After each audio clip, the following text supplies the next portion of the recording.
Bismillahirrahmanirrahim. Assalamualaikum warahmatullahi wabarakatuh. Teman-teman yang dirahmati Allah Subhanahu wa taala, ada satu kisah yang luar biasa. Kisah ketika malaikat Jibril menangis. Teman-teman pernah dengar malaikat Jibril menangis? Padahal kita tahu malaikat Jibril itu kata Allah syadidul quwa, malaikat yang keras, yang kuat, yang ditakuti oleh malaikat yang lain. Dzu mirratin, malaikat yang sangat wibawa, malaikat yang sangat agung, yang kalau beliau mengepakkan sayapnya, satu sayapnya itu bisa menutupi langit dan bumi. Dia memiliki 600 sayap, satu sayapnya aja bisa menutupi langit dan bumi, bisa menutupi cahaya matahari, satu sayap Jibril. Tapi malaikat sebesar ini ternyata pernah menangis. Satu hari Nabi mendapati Jibril sedang menangis, duduk di sebuah tempat, kemudian dia menangis. Air matanya membasahi wajahnya. Kemudian Nabi bertanya kepada Jibril, "Wahai Jibril, ma yubkik? Kenapa engkau menangis?" Jibril kemudian menoleh ke arah Nabi dan mengatakan, "Ya Rasulullah, bagaimana saya tidak menangis? Sejak saya melihat neraka Allah, air mata saya selalu mengalir karena takut kepada Allah Subhanahu wa taala. Takut kepada Allah Subhanahu wa taala. Takut akan azab api neraka. Sampai malaikat Jibril aja takut diazab api neraka." Semua kita berdoa dan berharap kepada Allah Subhanahu wa taala supaya termasuk di antara orang yang dijamin masuk surga dan dijamin terbebas dari api neraka. Karena jaminan Allah Subhanahu wa taala itu adalah jaminan yang paling kuat. Bahkan Allah Subhanahu wa taala menyebutnya di dalam Al-Quran dengan istilah urwatul wuthqa, tali yang tidak mungkin terputus. Arti tali di sini adalah jaminan atau janji Allah Subhanahu wa taala. Sehingga siapapun yang mendapatkan jaminan mutaqa'u minan nar, terbebas dari api neraka, berarti dia termasuk orang yang sangat beruntung. Gak ada yang lebih beruntung daripada itu. Karena ketika dijamin terbebas dari api neraka, berarti dia terjamin masuk surga. Soalnya di akhirat gak ada tempat kecuali dua. Kalau nggak surga, berarti neraka. Sehingga siapapun yang terbebas dari api neraka, berarti tempatnya di surga. Atau sebaliknya, siapapun yang tertolak dari surga dan tidak mencium aroma surga, berarti dia tempatnya di neraka. Siapa orang yang dijamin terbebas dari api neraka menurut Al-Quran dan hadis? Banyak. Orang yang pertama, kalau kita baca di dalam hadis, adalah orang yang melaksanakan sholat subuh berjamaah. Nabi SAW bersabda, siapa yang melakukan sholat subuh berjamaah di masjid, fahuwa fi zimmatillah. Dia berada dalam jaminan Allah. Allah yang menjamin dia di dunia dan di akhirat. Sehingga sholat subuh berjamaah tepat waktu, yang mungkin sedikit agak membuat kita harus bersusah payah, tapi ternyata balasan di sisi Allah jauh lebih besar. Sehingga kesusah payahan kita bangun subuh, kemudian berwudu dalam keadaan dingin, masih menahan ngantuk, itu akan terasa sangat murah dibandingkan dengan balasan yang Allah berikan kepada orang yang melakukannya. Maka dari itu, setiap malam sebelum kita tidur, coba teman-teman ingat-ingat kembali janji Nabi SAW tentang sholat subuh berjamaah, sehingga sebelum tidur kita udah berazam, kita berniat yang kuat, ya Allah, besok saya pengen dapat jaminanmu. Sehingga kalau saya besok dalam 24 jam meninggal dunia, berarti Allah menjamin dia terbebas dari api neraka. Itu keren banget. Terbebas dari api neraka, terbebas dari sulitnya hisab, terbebas dari tergelincir di sirat, terbebas dari panasnya padang mahsyar, terbebas dari azab kubur, terbebas dari su'ul khatimah. Semua yang buruk-buruk akan Allah jamin dia terbebas darinya. Dan jaminan Allah itu gak hanya berlaku di akhirat, tapi juga berlaku di dunia. Artinya dia terbebas dari sifat munafik, dia terbebas dari kekufuran, dia terbebas dari musibah-musibah yang menimpanya hari itu.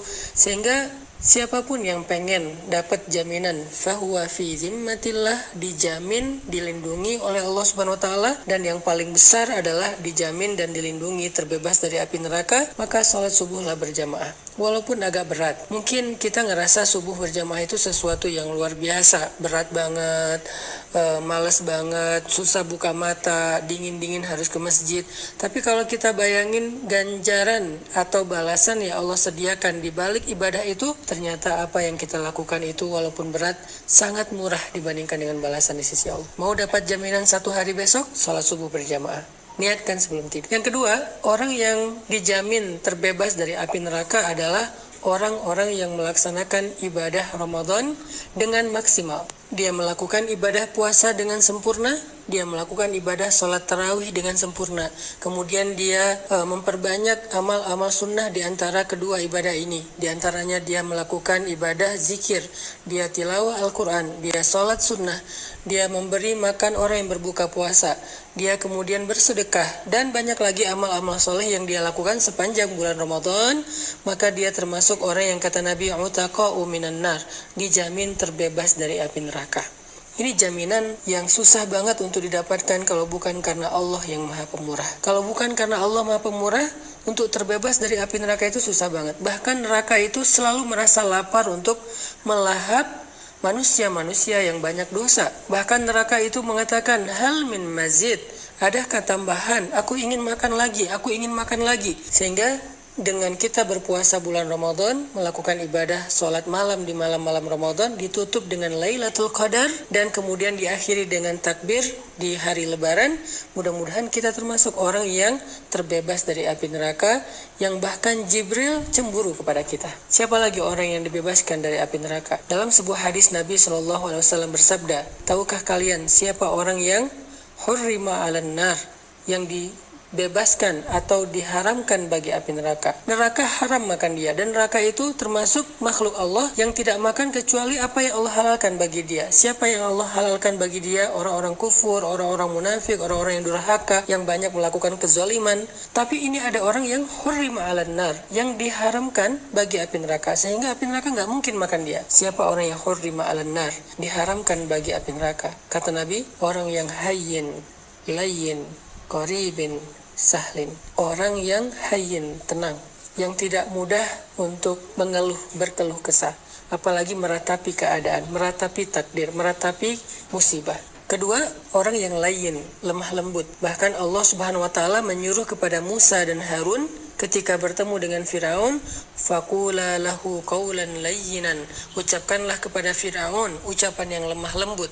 Bahkan ketika berhadapan dengan Firaun saja, di awal Allah menyuruh Musa dan Harun berkata lemah lembut. Bagaimana kita kepada orang tua kita? Apakah kita sudah layyin kepada orang tua kita? Bagaimana seorang istri kepada suaminya, suami kepada istrinya, orang tua kepada anaknya, sahabat kepada sahabatnya, bahkan tuan kepada pembantunya, atasan kepada karyawannya? Apakah kita layyin, termasuk yang apabila berbicara lemah lembut? Kalau kita termasuk orang yang bisa menjaga akhlak, tetap layyin, terutama kepada orang-orang yang harus kita bersikap baik kepadanya, seperti guru kita, ulama kita, pemimpin kita, orang tua kita di rumah nomor satu, pasangan kita, suami atau istri kita. Kalau kita bisa jaga terus dalam keadaan layyin, sampai kalau ditanya oleh seseorang kepada mereka, wahai fulana, bagaimana pendapatmu tentang suami kamu? Lalu dia menjawab, yang saya tahu suami saya itu orang yang lemah lembut. Yang saya tahu istri saya itu orang yang lemah lembut. Yang saya tahu anak saya itu anak yang lemah lembut. Yang saya tahu orang tua saya orang tua yang lemah lembut. Kalau kita dikenal dengan layyin, berarti kita insya Allah termasuk yang dibebaskan dari api neraka. Yang ketiga, qaribin, orang yang qarib, akrab. Akrab itu akrab dalam bahasa Indonesia. Artinya orang yang tidak mau memutuskan silaturahim, yang menjaga keakraban dalam keluarga, orang yang gak jaim, orang yang mudah bergaul, orang yang mudah untuk dekat dengan orang lain dalam kebaikan-kebaikan, orang yang tidak sombong, yang membuat jarak antara dia dengan orang lain. Kalau kita bisa dekat bahkan dengan anak yatim terutama, dekat dengan orang miskin, dekat dengan orang yang susah, dekat dengan keluarga besar kita, dekat dengan siapapun yang kita anggap mungkin kurang dari kita dalam banyak hal, kurang dari sisi fisik, kurang dari sisi harta, kurang dari sisi ilmu, sebutlah dengan orang yang masih awam, kita merasa dekat sehingga semua orang merasa nyaman dengan kita, insya Allah berbahagialah kita termasuk orang yang dijamin terbebas dari api neraka. Dan yang keempat, orang yang sahlin, orang yang memudahkan urusan orang lain. Jangan terlalu ribet, jangan terlalu kaku, apalagi ketika kita bergaul dengan sesama muslim. Ada beberapa urusan antara kita dengan teman kita, saudara kita, jangan terlalu kaku, semuanya salah atau terlalu hard feeling, semuanya disimpan di dalam hati, semuanya membuat dia emosi, gak ada rasa percaya kepada sesama muslim, sehingga semuanya tuh harus birokratif. Nah ini berarti dia gak sahlin. Seorang muslim, dia sahlin dalam urusannya. Salah satu contoh sahlin, memudahkan itu adalah hadis-hadis tentang masalah hutang piutang. Kata Nabi, siapa yang meminjamkan uangnya atau hartanya kepada saudaranya selama misalnya 1 hari, berarti selama 1 hari itu dia telah bersedekah sebanyak uang yang dia pinjamkan. Lalu besoknya, saudaranya yang meminjamkan hartanya mengatakan, saya belum sanggup membayar, bolehkah saya meminta waktu lagi? Lalu dia memberikan waktu tambahan 1 hari, maka dia sudah bersedekah sebesar 2 kali lipat dari harta yang dia pinjamkan, dan seterusnya dan seterusnya. Ini artinya semakin banyak kita memudahkan urusan orang lain dalam interaksi kita sehari-hari, maka semakin kita mendekati jaminan Allah terbebas dari api neraka. Sampai Nabi mengatakan, siapa yang meringankan beban saudaranya di dunia, Allah ringankan bebannya di akhirat. Siapa yang mengangkat urusan atau hajat saudaranya di dunia, maka Allah mudahkan urusan atau hajatnya di akhirat. Fima ma'na. Ini adalah diantara contoh-contoh orang yang Jibril cemburu kepada mereka karena mereka dijamin terbebas dari api neraka. Mudah-mudahan kita termasuk orang itu. Barakallahu fikum.